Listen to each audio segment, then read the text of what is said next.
what is happening in the development of Caleb Williams year 2 with the head coach who's been brought in to take him to the heights that we saw Jaden Daniels taken to last year, to be blunt, Kevin?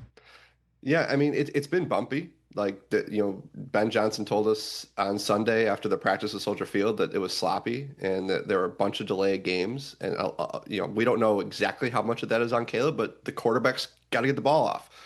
He's got to get that snap. And then they come back yesterday and they had this super competitive and physical practice. And Caleb was maybe as sharp as he's been all summer. And I wonder if just that competitive fire, not to mention just being a couple weeks into this, just got him in a rhythm where we saw some nice plays. Still, a couple false starts, again, not on him necessarily, but I think you look back at Jared Goff, and it wasn't like Jared Goff was this instant sensation when Ben Johnson eventually took over play calling there in Detroit. It's just this give and take, Rich, and you know this about quarterbacks around the league, like the patience level. Like, how patient should everybody be with Caleb Williams? Because, I'm sitting here, as an observer, I'm trying to be a little patient, understand it's a new offense, it's a new scheme.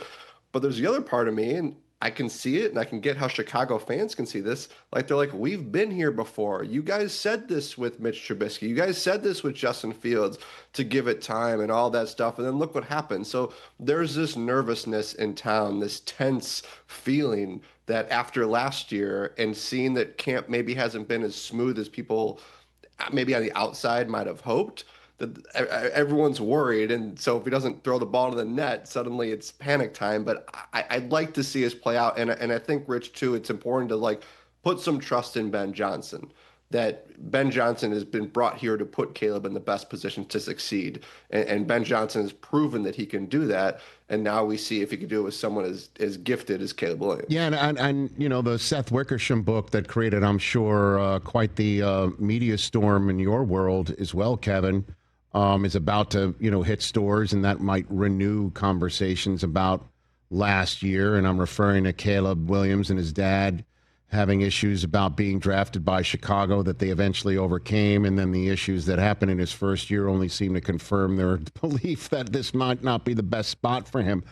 Ben Johnson, best you can tell, has at least shown the way to the film room, right? I mean, not to be flippant, but that's changed already, I imagine, right, Kevin? Yeah.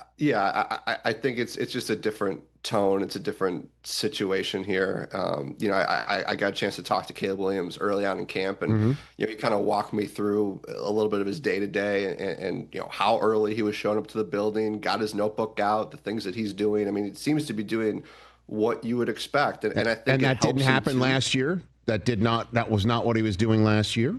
It depends who you talk to, Rich, because I don't know. I never got the sense that this was this is the problem in this city with this position, that I think if you talk to people, maybe like Seth Wickersham did, that maybe the coaches weren't doing enough. And I think if you maybe talk to some people on that coaching staff, they might say, well, there's only so much we're supposed to do. You're a professional quarterback. You got to figure it out too. Either way, this guy, Ben Johnson, is the right guy to get all of this moving in the right direction. So I don't know exactly what that film study was like last year, but I think that, again, there's going to be different stories based on who you talk to. Either way, we can all agree last year was a disaster. It was exactly what Carl Williams and Caleb Williams were worried about, as you said, and now you get to kind of start over. And I do think that quarterback room too, Rich, having Case Keenum in there, who's been in this league for a long time, and having Tyson Bagent in there, who is, everybody loves the guy here as he battles Case Keenum for that backup quarterback job. I think it's a good composition in that room to kind of help Caleb Williams and get him where he needs to be. Catch the Rich Eisen Show live weekdays from 12 to 3 p.m. Eastern on Roku Sports Channel in the U.S.